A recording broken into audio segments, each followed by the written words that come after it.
I want to say a huge thank you to Audible for sponsoring this video and helping to make what we do possible. New members can get a free trial by clicking the link in the description of this video. Hobbiton has captured so many of our hearts and our imaginations. The idea of a Hobbit home has now become synonymous with comfort and coziness. And today it is my great privilege to be here at the Hobbiton Movie Set, where one of these incredible Hobbit holes has been brought to life.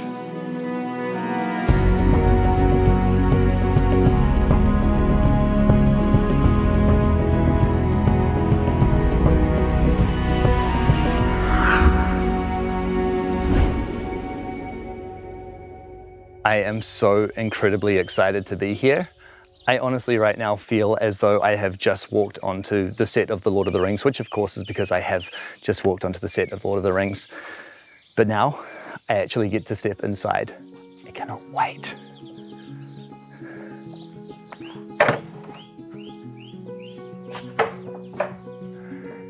This is absolutely incredible. G'day Shane, how's it going, mate? Good, how are you? Very well, thank you. I'm actually a little bit surprised that I'm able to stand up in here. I thought I'd feel like Gandalf walking into a Hobbit home. Yes, well you do slightly look like Gandalf in here because this Hobbit hole's been constructed at 83% human scale. Right. So it is slightly smaller than what you'd expect. We did quite a bit of work on the scale to make sure it was right. We still want it to feel intimate and immersive like you get with the lower ceilings, but not so much that you get a sore back by the end of your visitor experience because you've had to be hunched over the whole time. Absolutely fantastic. And you really do get that incredibly cozy feeling when you walk into this space, don't you? And of course, that is what Hobbit homes are all about, isn't it? Coziness and comfort. Exactly. It's like they say in the books, it was a Hobbit hole and that means comfort. So you got a real feeling of comfort within this Hobbit hole itself.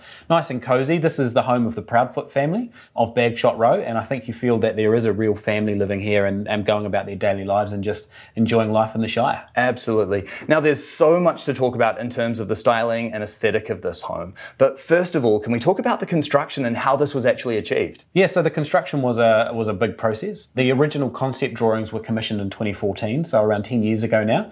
They were commissioned with John Howe and Alan Lee, so they're the original concept designers and the concept artists for the Lord of the Rings and the Hobbit trilogies.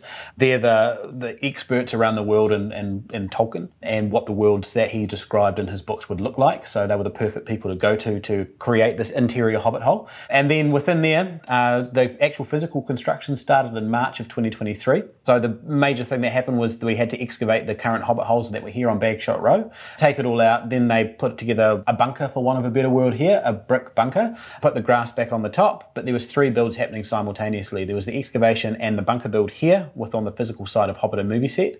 In the Matamata Township, which is about 15 minutes away from us, we took over a couple of workshops, and that's where the team were putting together the interiors that you see here, the interior movie set, if you will, the home. So that's the floors, the ceilings, the walls, the tunnels, all of that detail that people work within that then was packed in like a kit set. And then down in Wellington, that's where there was a very talented team led by Ra Vincent and Catherine Lim that were putting together and designing, buying, building furniture, the soft furnishings, the props. In this Hobbit hole, for example, there's a couple of young children, a baby, a mother and a father, plus a grandfather. So it's that narrative that was created that then could inform what props and furnishings and bits and pieces went in here to make this feel like a real living home. So those 3 builds were happening simultaneously. That started in March 2023, but then in September, all 3 builds had to come back and be assembled on site to make this one Hobbit hole. And then all the landscaping on the outside had to take place as well, all those fruit trees as well. Yeah. The landscaping on the outside to make it look like this Hobbit hole has been here for hundreds if not thousands of years with a family residing inside. The landscaping here is absolutely unbelievable. I mean, your team of gardeners must be working exceptionally hard out there. We have all very talented people, a lot of which have worked on the Lord of the Rings and the Hobbit movies themselves or been taught under the people that worked on the films. Yeah. So everything feels very much like it fits within here. It looks like you could see a Hobbit at any minute. It certainly does. Now, I can't imagine there are too many people out there that have never heard of Hobbiton, but just on the off chance of that, can you talk to me about this place and what you've created here? Yeah, so Hobbiton Movie Set itself, we were what was left over originally from the Lord of the Rings. So for Lord of the Rings, Hobbiton was constructed from temporary materials.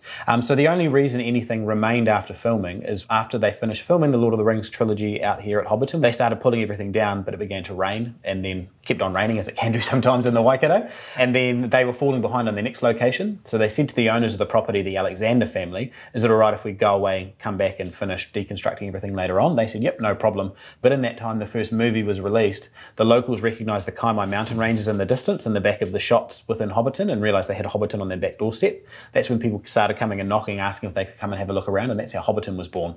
So people went through originally the remnants of Hobbiton, but then the big breakthrough was around 2008, 2009, when Sir Peter Jackson came back for the Hobbit trilogy. He said he wanted to rebuild Hobbiton on the Alexander farm where we are, so it looks the same as it did the first time round. They said, yep, you can come back, but it needs to be built permanent, so it's here for years to come for people to enjoy, and left behind as a bit of a monument to Middle Earth. So on the movie set itself, we take people through Hobbiton to experience our little slice of Middle Earth. We have 44 Hobbit holes, the beautiful gardens and everything throughout the movie set. And then we have the Green Dragon Inn as well, which is a fully functioning Hobbit watering hole where we brew our own beverages under the name Hobbit South Farthing.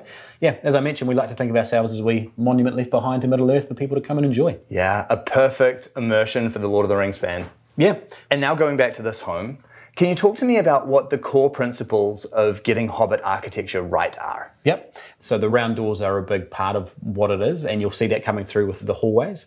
The Hobbit hole itself is 83% scale, but the Hobbit hole corridors that you walk through, they're slightly lower, and that's just to really set up that you are being transported into a different world. So as you walk through the hallways, if you're our size, you'll have to duck on your way through, so you don't do what Gandalf did in the movie and whack his head on the beams. But you walk out here and everything is a lot more rounded, it's soft and it's cozy, and that's really important. That was very much informed by the narrative that was put together by the team, and it's the little bits that are coming through, the nice details that you can see behind us there of the roots coming through, and that's helping us again feel like we're underground. They've constructed these roots that come down, so there's a stump on the top of the Hobbit hole, so it feels like we are very much underground in this.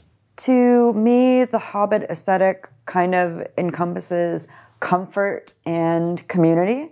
Everything has a purpose and a real sense of family and history, from all of the detailing in the beams to the portraits on the walls to the children's toys that have been carved to be reminiscent of folk stories. Every single thing has a purpose, and that purpose is all about the Hobbit way of life, and that's really beautiful to me. And also to me, it's a bit of, well, like a more modern idea, but what we would think of as sustainability, and using the materials from the natural environment to kind of bring all the things the hobbits love about the Shire into the family home. That is really meaningful to me. And it's what I enjoy about working here and creating things that bring that experience to visitors. And so right now we are in the living room. Yes, correct. This is the parlour of the Proudfoot home. So nice and cozy. We have the grandfather's chair over there in the corner with his pipes and his blanket. That's where he likes to sit in the evening beside the fireplace, which is usually, well, it's always roaring when we have people in here. It's nice and cozy. The fire just really brings that next layer of warmth and helps the Hobbit hole feel alive and live in. Oh yeah. Then out here we have a nice little game that's on the go. It looks like a Hobbit version of Scrabble, if you will. Then, as you do in every house, the children that are in here tend to make a little bit of a mess. So part of making it feel alive and lived in is the little fort that we have on the go over here. In the Hobbit hole itself and in the parlour that we're in, there's lots of layers of detail. So behind us here, there's the mantelpiece and the bookshelf that has all their prized possessions on there, some awards, some trophies, little bits and pieces that collected throughout the years. The Proudfoot in here that has rounded the study, which you can see that just runs off the parlour. That's where they sit down and do a lot of their work and a lot of their reading in the evenings. There's a few bits and pieces in there like books. There's a Hobbit folklore that once they chop down a tree, they turn a little bit of that tree into a book. So you can see a lot of that in there as well. The Hobbit that lives in here, Odo Proudfoot, he is known as a little bit of a collector. So with just off the parlour in the study, there's a few little bits and pieces and a few Easter eggs for the fans of the Lord of the Rings and the Hobbit movies. There's a couple of bits and pieces that he's purchased from a travelling salesman or a travelling peddler in the Shire. There's what he believes to be Smaug's claw and a dragon's egg up there in pride of place on the mantelpiece. That's all part of the narrative that was created and the story that goes through. So as people wander through and explore the interiors of Bagshot Road, there's little stories that they can look and explore and just expand on what they're doing out here. Yeah, the attention to detail is absolutely unbelievable. Very talented team that put it together. And something I do quite like is just as you walk in through the tunnels, before we reach the parlour, just beside us there's that large fish. So that's one of the largest fish that has ever been caught in the Shire. Shire. You can see, and just above it is the broken rod. So that's part of the story as well, that the grandfather that lives here in the Hobbit hole, that's the fish that he caught and snapped the rod in the process. But it stands up there as a little bit of a trophy and a little bit of a skiting factor, I suppose, of that giant fish that was caught in the Shire by himself. And in a way, you really had to go to that level of detail, didn't you? Because Tolkien fans especially, they'll notice those things, won't they? Yeah, they notice, and everyone knows the stories, and now as part of it as well. So Peter Jackson is half owner of Hobbiton Movie Set along with the Alexander family. So we had a lot of input from Sir Peter as well. And then the people that came and worked on it were people that worked on the movie, so it was a little bit of a Middle-earth reunion, which was really nice too. Yeah. What size is the Hobbit home? The Hobbit holes themselves of Bagshot Row is around 1,200 square metres, so about 600 each. The Hobbit holes themselves, we refer to them as a parallel experience because all our visitors, just to make sure it's a Hobbit hole, so it's a little bit smaller, so we don't want to crowd too many people into one single Hobbit hole. So when our visitors arrive, we split them into two and they each get to go through one Hobbit hole, so it's a parallel experience. And what room should we check out next? Well, we'll go and have a look at the children's bedroom. Okay. It's just through the doorway here, and here we are in the children's bedroom. Oh, look at this. I mean, it actually feels like Hobbit children could really live here. Yeah, it does. They've done a fantastic job again to make this feel like a real living Hobbit hole that children reside within. Yeah. Nice and cozy. This would be probably one of my favourite rooms in here because it does feel so alive and lived in. The bunks are very, very cozy and all hand built down in Wellington and then brought out to us. But you can see there's the little bits and pieces in there where the children's toys are sitting there in their little shelves beside their beds. But I think this is the Hobbit hole that does feel quite intimate, because you come in here, you've got the lower ceilings, but then there's the roots coming through, but the roots just aren't coming through just with nothing happening in them. They are being utilised as well as part of the storytelling. Yeah. So the children are using the roots to hang their toys on. You can see there's a few owls up there, there's their toy frogs, bits and pieces. Around the doorway over here we have a Hobbit children version of stickers, so things that are handcrafted and then stuck in. So there's a hedgehog, there's a wee bunny, there's a nice little reading nook and study, children version of a study where they can sit at the desk and do their work or have a little bit of make sure they're getting their Shire education as they're out here as well. So, and a really nice little room, and even down to the detail that you don't see within the other parts of the Hobbit hole, because this is a children's space, that the beams have the nice colour and little designs on them as well. So it does feel like a real children's room. Absolutely. And we've got Mum and Dad's room next door. Yeah, the parents are nice and close at hand for the children. You can see they've laid out their best clothes for the next day, but in here, this is the parents' room with little baby Clementine's cot hanging up. Oh, look at this. One of the things that I notice in every single room is the really clever use of lighting. Yeah, so the team that put together the lighting for us have done a fantastic job. Obviously, we need the lighting to feel like it fits within Middle-earth, whereas if you were being pure to Middle-earth, you'd probably just have candles everywhere, but we also have to have that balance of being a visitor experience. Sure. So Mark and the team at Toulouse, they've put this together for us, and they did a fantastic job of the lighting and also working in with the Brian Massey and the production team. And then there was the challenge once they'd put the lighting together and got it into the correct state of trying to hide it. So a lot of the lights are hidden in the beams. So the candles, or the fake candles, are the artificial candles, whatever we're going to call them. They are out there as one of the key features, and then the other lightings are hidden in shelves and in beams and bits and pieces. So the lighting isn't the star of the show. The Hobbit hole's the star of the show. Yeah.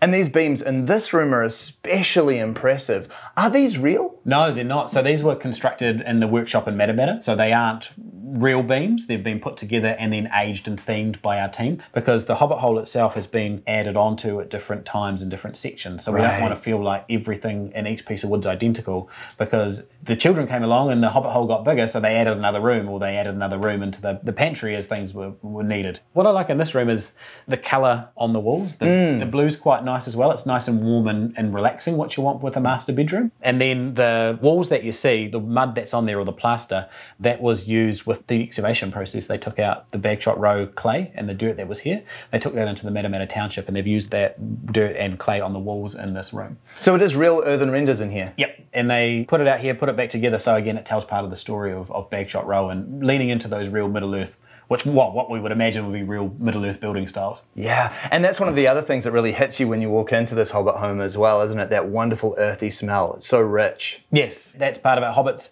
they live underground, but it's not cold and it's not damp and it's not musty. It is comfortable. Now, we never saw a Hobbit's bathroom in the movies, did we? We never saw the interiors of the bathrooms or the toilets within the Hobbit holes that were used for the movies.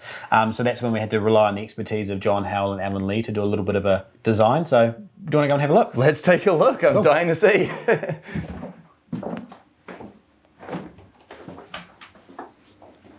This is so cool. This is a Hobbit's bathroom, it turns out. There it is. Wow. So again, nice and cozy, and they utilise every little nook and cranny. Some beautiful carvings within the bathroom itself. And the thing I really like, they really had to imagine how this would be a real functioning bathroom. So as you can see, we have the fireplace underneath. We have the tank that the water can go on the top with the little tap coming off it, so they can have a nice warm bath in here. So yeah, a Hobbit could quite happily lie down in that copper tub, and as you can see, well, the apples are there and the books there, so they can sit here for a very long extended period of time and just relax. I love it. I would not have any hope of fitting in that tub. No, a lot of our visitors have tried. I bet. Getting into the easy part, getting out's the tricky part. And all throughout this home, of course, this wonderful elemental use of materials. It's the copper, the stone, the timber, everything just comes together so beautifully. Yeah, correct. And as you walk from space to space, they want to feel like you're in a different area. So as we were in the bedrooms, because they're a little bit more cozy, they had the wooden floors. Now that we're here in the bathroom, they have the bricks down here. They're using all the different elements there around the wash basin, the vanity we have over here. They've got all the beautiful carvings and the colour coming through, which is really nice. But it's also telling a Hobbit tale or a folklore around the story of a snail who had some mushrooms, etc. So in there you can see the snail who's on a hunt to find the mushrooms within the Shire. So that's all part of the story as well, the next layer of storytelling. And then a little toilet tucked around the corner just past the little Hobbit's nightgown. And it's so good to see that Hobbits are using composting toilets. Exactly. So there was a lot of thought that went into of what would a Hobbit's toilet look like. Obviously, a Hobbit can't really have plumbing, as you can see by the bath. Sure. So the Hobbits, they have a composting toilet in there. So that's the way Hobbits do their business, which took a little bit of a thought to put around of what would feel authentic and what would feel real. But I think a composting toilet is pretty perfect. I completely agree. Now, what would the absolute most important room in a Hobbit home be? That would have to be the kitchen and the pantry. I think it would. Can we take a look at that? Yeah, let's go. All right. And this hallway is so impressive. Yeah, beautiful hallway that feels like they've just dug a little bit more out of the hillside on the way through. Yeah. And this is where you get the feeling of being a visitor from an outside world as well, because the hallways are that little bit smaller. A little bit tighter. Nice little transition zones as you arrive into the next space, which is, of course, the kitchen. Look at this. Wow. It's a practical kitchen. Hobbits, food's very important to them, so if they're not eating, they're usually planning their next meal. And I think this is where you get the feel that this is a real family home that revolves, as it does in most families, around food and that social time that food and sharing a meal together brings. Yeah. So the family are preparing for the harvest festival. So they're out here, they're baking some fresh pies that they're going to be taking over later on. There's some dough that's just sitting there rising within the kitchen element itself. The stove is still hot to touch, which is a nice little touch on the way through as well. And then it leads into the beautiful pantry that is fully stocked, as a Hobbit's pantry should be. As it should be. I think Lord of the Rings and Hobbit fans, we like to sort of romanticize that in Tolkien's world we would be warriors or elves, but I have very much come to the realization that I would actually be a hobbit. Good. Well, you're welcome here. Yeah. I'd be the same. I look at those pies. Yeah. Got no need for adventures. Like hobbits, it's all about good food, good drinks, and good company, and that's pretty much what you get here at Hobbiton, so you're welcome to stay. Thank you very much. And just again, the attention to detail in here, like even the light coming from the stove. I mean, this really looks like it is a kitchen that's in use, like somebody has just popped into the other room while cooking. Yeah, and that's what we want to feel. We want people to make their way through and feel like they are visiting, and the people that live within the Hobbit hole have just stepped out. And that's, I think, where you get a real feeling of it. There's a little bit of flour scattered throughout, so we don't want it to feel like everything's been perfectly placed. There does need to be a little bit of a mess, because in any family kitchen, there is a little bit of a mess around the place. Not everything's perfectly clean. So that's what we're trying to capture within the Hobbit hole kitchen. That sink is exquisite. Yeah, the sink is beautiful, carved from a piece of stone, as the Hobbits would have done. And then looking out, you have a beautiful uninterrupted view across to the Green Dragon Inn as well. As they're over there peeling their potatoes or whatever it may be, they can keep an eye on the commotion that's going on at the Green Dragon and make sure everyone's behaving themselves on the other side of the lake. Fantastic. And an incredibly well-stocked pantry. Yeah, would you like to have a look in here? Yeah, let's do it. Yeah. Oh, look at this. Again, that attention to detail. You walk into this part of the room and you can really see the diet of a Hobbit. Exactly. The food is very important to a Hobbit, and I've probably said this several times as we've gone throughout the Hobbit hole, but I think this is my favourite room because this does feel like a real Hobbit space. Food is so important to them. So you can see that we have the dried meats hanging up. We have a lot of cheeses sitting there and aging. Ale and wine is quite important to the Hobbits as well. So there's a lot of barrels and casks sitting there ready to go with their flagons nice and handily within reach so they can make sure they're getting good food, good drink, and if there's any unexpected visitors, they're ready to host them. It's making me hungry. Oh, do you want to go and see the dining room where the Hobbits sit down to eat? I would love to. I love the subtleness of just having that little duck in between each and every room. Yeah, very important with setting up the spaces and constantly reminding people that they are a visitor visiting a Hobbit, which is smaller than them. So just as you have to make that little duck on the way through, but then it opens up so it's not too claustrophobic. Yeah.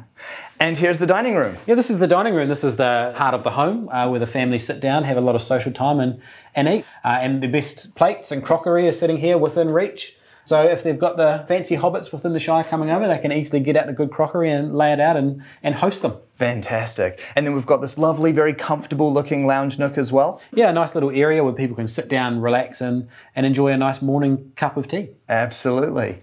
And we've got the study here as well. Yeah, the study. So there is, this Hobbit hole is also a place of business. So we have the Hobbit hole here where they can come into the study and they can relax and go over the ledgers of the day, make sure everything's balancing and look out there across the rolling hills of the Shire. So beautiful spot and somewhere I wouldn't mind it as my own office. Nor would I. That is beautiful. And I love that it's connected to the dining room as well. That feels very important to me. Yeah. If you're sitting there working late into the night or throughout the day, you can still be part of the family business and still be catching up and keeping an eye on everyone. But it's right here, but it can easily be closed off if you want to have people over, host them in the dining room. You can just close off the office or the study, and business is an afterthought. You're all about hosting people and looking after people and having a good time. This is just such a wonderful place that you've created here. What's the reaction to this been? So far, all our visitors through the Hobbit hole have just loved it. And that's really special. They feel like they are within a real Hobbit's home.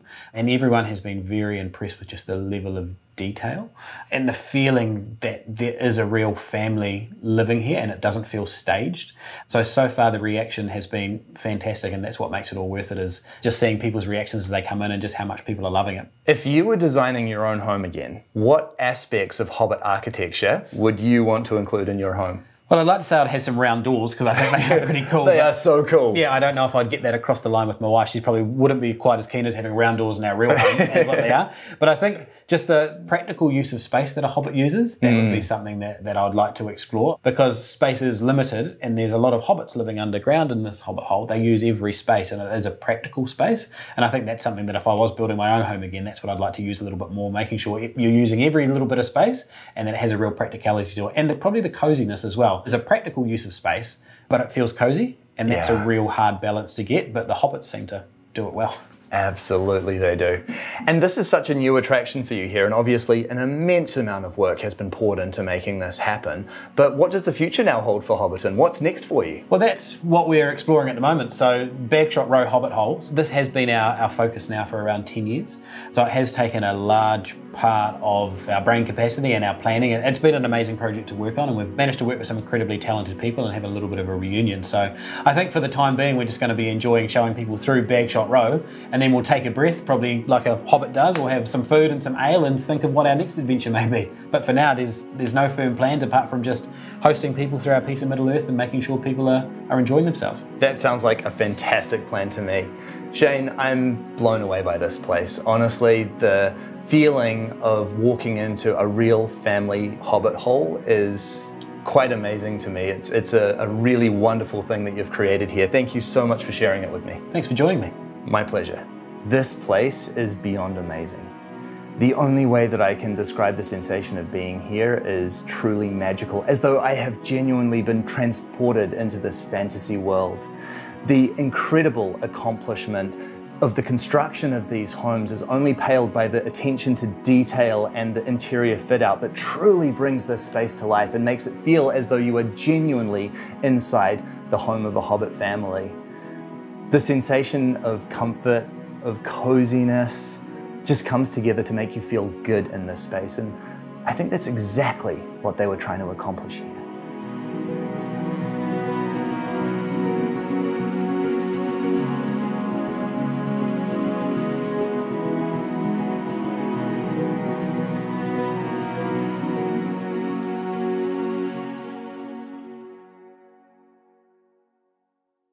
Thank you, Audible, for sponsoring this video. There's nothing like getting lost in a good story, and for me, listening to audiobooks is my favorite way to do just that. For me personally, no stories have ever captured my imagination like The Lord of the Rings and The Hobbit. They've inspired me and so many of the people we've featured on the show. I'm currently re-listening to the version of The Hobbit read by Andy Serkis, and I am falling more in love with the story than ever before. New Audible members get a free trial, so you're able to download The Hobbit or any other title you like and try it for yourself. As an Audible member, every month you can choose a new title which you get to keep from their entire catalogue, including bestsellers and new releases. Go to audible.com/livingbigtinyhouse or text livingbigtinyhouse to 500 500 for your free trial. I love listening to audiobooks and podcasts. Whether I want a relaxing story to help me fall asleep or an engaging tale to keep me company on a long drive, Audible always has something to keep me entertained. Thank you, Audible, for sponsoring this video and helping to make what we do possible.